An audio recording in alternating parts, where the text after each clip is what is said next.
What's up, weirdos, and welcome back to the Lucid Nightmare. I'm your host, as always, Jay Schatzer, and it is time for another Quickie movie haul video.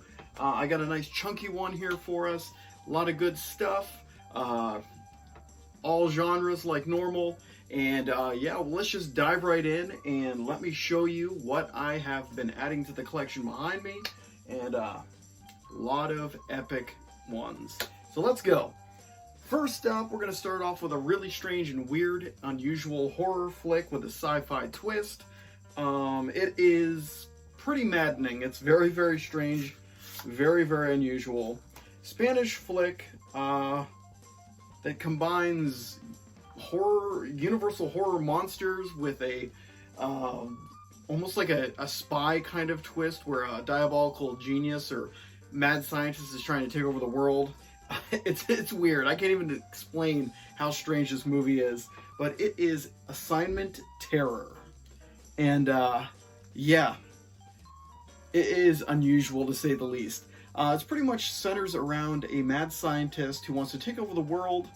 Well, it's not even a mad scientist, it's an alien scientist who has the idea to conquer the planet by using our fears against us, and they resurrect or gather different monsters. Like they have the mummy, they got Frankenstein's monster, they have the werewolf, the Wolfman. It's just it's probably the weirdest premise I've ever heard for a movie, and one that's like not doing it as kind of like a spoof. This is like straightforward. This is their plan. It's gotta work, but yeah, it's unusual, but as you can tell from the stills in the back, you got a bunch of monsters. It's outrageous. Very fun, though. I've been thinking of doing a review on it. But yeah, it has a pretty decent cast. It got Karen Dorr is in this one. She's a one of the aliens. Well, it's hard to explain. She's actually a human that's taken over by an alien. So she's doing the bidding of the main alien scientist guy that has the plot, or the main idea of the plot. But yeah, Paul Naschy is in this one. He plays Waldemir, or whatever I always get it messed up, because we have an amusement park here called Waldemir. So I'm used to saying that strange name like that. Waldemar, the famous vampire, or the famous werewolf that shows up in a lot of Spanish horror films. He reprises that role, and it's a whole lot of fun. But yeah, like I said, it does have a spy feel to it, just because the main character is kind of like a debonair spy kind of guy that's trying to stop the crazy alien scientist from taking over the world. And then you throw universal monsters in, and it just becomes the most strange thing you'll ever see in your lifetime. But yeah, great movie. Scorpion Releasing put this one out, and it's getting up there in price. Luckily, I was able to grab it for a decent one. But yeah, like there's no other Blu-ray release of this movie, and I don't know if there's any coming down the pipeline, so I figured I would grab it up quick before it becomes out of print and just skyrockets even more. But Assignment Terror, damn interesting film if you love kind of universal horror movie monsters and you dig the kind of Spanish film scene. Yeah, I highly recommend it just for its strange factor. It's very bizarre. But Assignment Terror, first time ever in the collection. Great stuff. But let's move it on to a little bit of different flavor. We've got an Italian film, and this is during the big boom of westerns, spaghetti westerns to be specific, and it's starring Lee Van Cleef, and it is The Big Gundown. And I've not actually ever seen this one. I've seen a lot of Lee Van Cleef's movies in the spaghetti western genre, but I have not checked this one out, and this one's a pretty damn good releasing.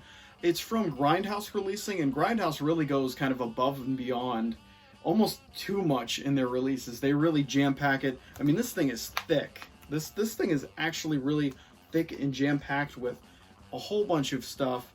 But yeah, this one just looks nice, nice down and gritty like all the other spaghetti westerns from Italy, and definitely going to be checking this one out.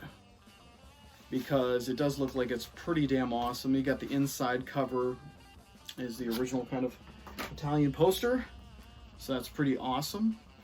But like I said, it is jam-packed. You got like a booklet in here inside with a whole bunch of posters and information. Then you got the actual disc. This is the 95-minute expanded US cut. And then you got another disc inside here, the 110-minute director's cut. And then you got the DVD version. And then it also comes with a soundtrack. I know Grindhouse really does go above and beyond, and most of their releases, they do include a soundtrack in there. So they really have a hell of a good job with all their releases. But yeah, I saw this one. I figured I would definitely pick it up because I'm a huge spaghetti western fan. I think most of my spaghetti western movies are downstairs in the other shelves. But yeah, awesome looking release, and definitely want to check this one out soon. I was playing Red Dead Redemption 2 as of recent, and kind of got back into westerns, or just like wanting to get immersed in that world again, and I think that's kind of why I picked this one up. But definitely want to check this one out sometime soon. Looks awesome. But first time in the collection, and let's move it on to another totally different genre. This one I've not seen before, but I've seen the movie that it originates from. It's a weird, I don't even know if it's like a biopic because it's still fictionalized. And it's a fairly recent movie, but I've always wanted to check it out because I've always wanted to check out the movie that's based on, and I finally did that a few months ago. But the movie is The Disaster Artist, and this is, of course, inspired by Tommy Wiseau's The Room. It's pretty much following his life and how that movie was made and how it kind of became a phenomenon, and pretty much how they dealt with the fame, or infamy, if you will, with that cult classic movie. But yeah, I've never seen this one. It's got James Franco in it. We got Seth Rogen and Dave Franco. Can't stand Seth Rogen. And there's another Seth Rogen movie in here as well. But yeah, I'm just gonna bite the bullet with this one and watch it. I can't stand Seth Rogen. But yeah, I'm kind of interested after actually sitting down and watching The Room, which I really had a good time with that one. And it wasn't even just a good time of watching how bad the movie is. It's a very interesting subject to me. Just the strangeness of him, and the film in general is just, there's something alien to it, and it's just captivating to me. But with this one, I wanted to grab it and kind of check it out to see what their view of it was, and just like the behind the scenes. I know it deals with a lot of stuff outside of the movie. But yeah, The Disaster Artist. Never seen it. I don't really have high hopes. It's more of a curiosity that I want to kind of see what it's all about. But let's move it on to another genre. Let's skip back over to horror. Horror and then / comedy, because this franchise started off pretty serious for the most part. It's a weird subject matter in general, but then it kind of delved into comedy as it went on. But I picked up the collection, and my daughter and I went through a few of these movies already. But it is Chucky Complete 7 movie collection, the Child's Play series, and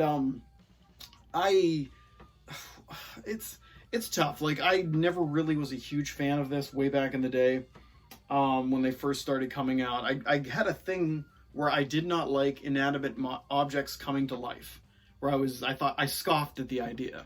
But I kind of mellowed out over the years and kind of just went with the flow. But Child's Play is a classic. I mean, I've always really kind of dug that one. And for some reason, Child's Play 3, I would watch that every single time it was on TV when I was a kid.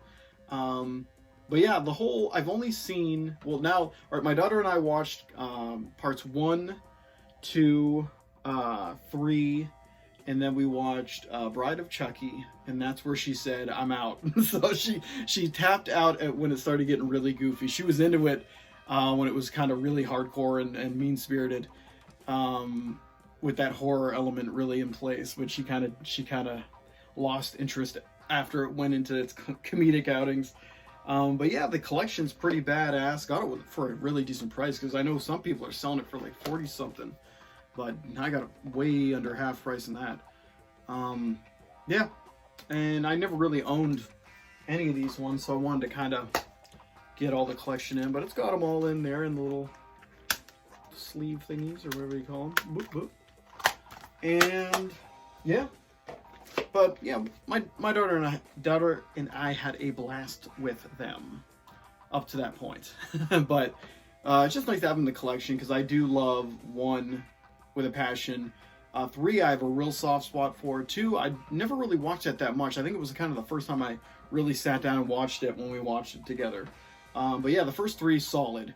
Bride of Chucky, I don't know. It was good for what it was. I still have to go through the rest of them to kind of check it out, but I think I'm on my own on that one. I think my daughter's abandoned me on that. But yep, pretty much they're all first time in the collection. Let's move it on to another weird, or not a weird, but another genre skip. This one's a sci-fi movie of a remake of a classic television show. I've never actually watched any episodes of the show. I saw this movie. I saw it in theaters when it came out. It's not very well regarded by a lot of people, but I always thought it was just a fun, light, family fun film. Even though there are some dark elements in it, the movie is Lost in Space, and it does have a hell of a cast.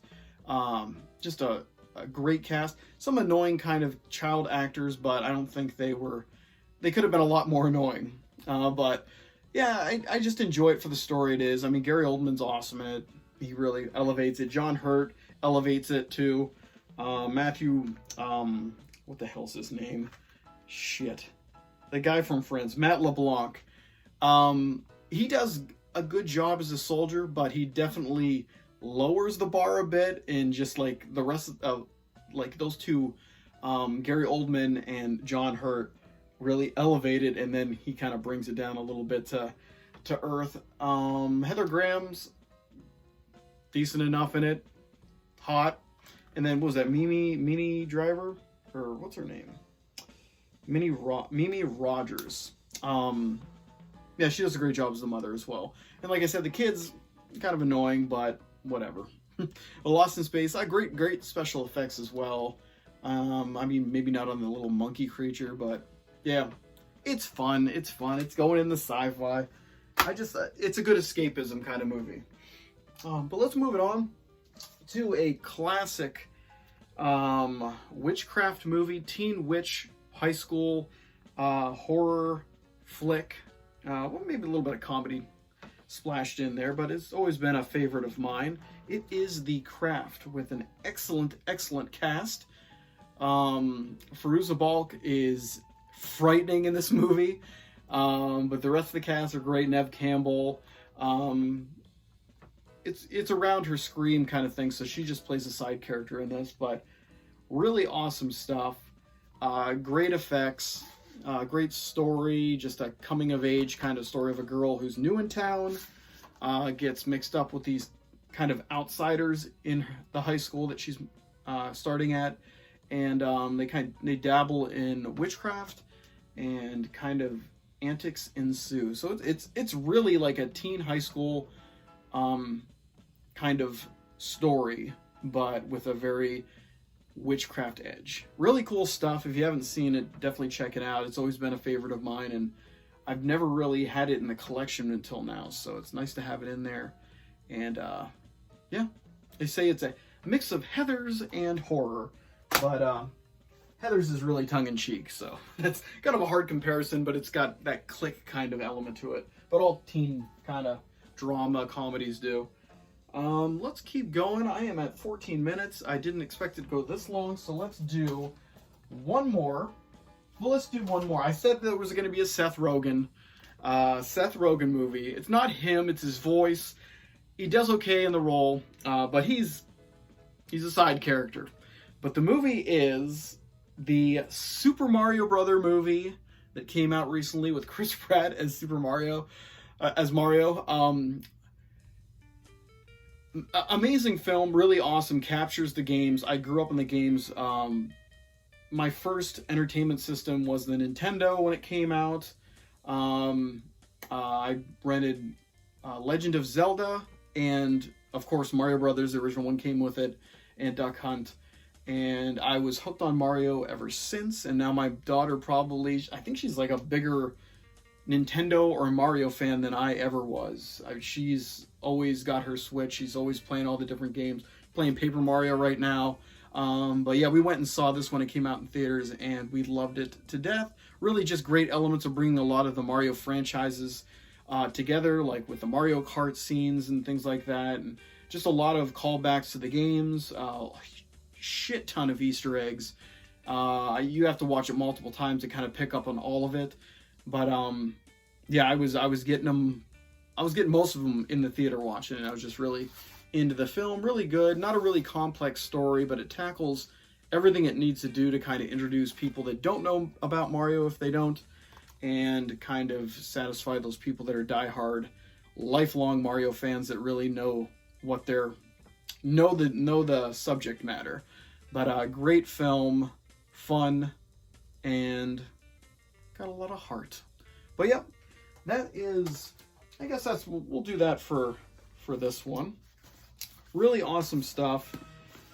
Like I said, it was a lot of different genres, but I mean, I always do that on these Quickie movie review or movie haul videos, because there's just so much to kind of get into, and I'm such a huge diverse collector. Like, I don't just collect horror movies, even though that's the majority of that, you know, that back wall is all horror, but I dabble in every single genre because I love everything film.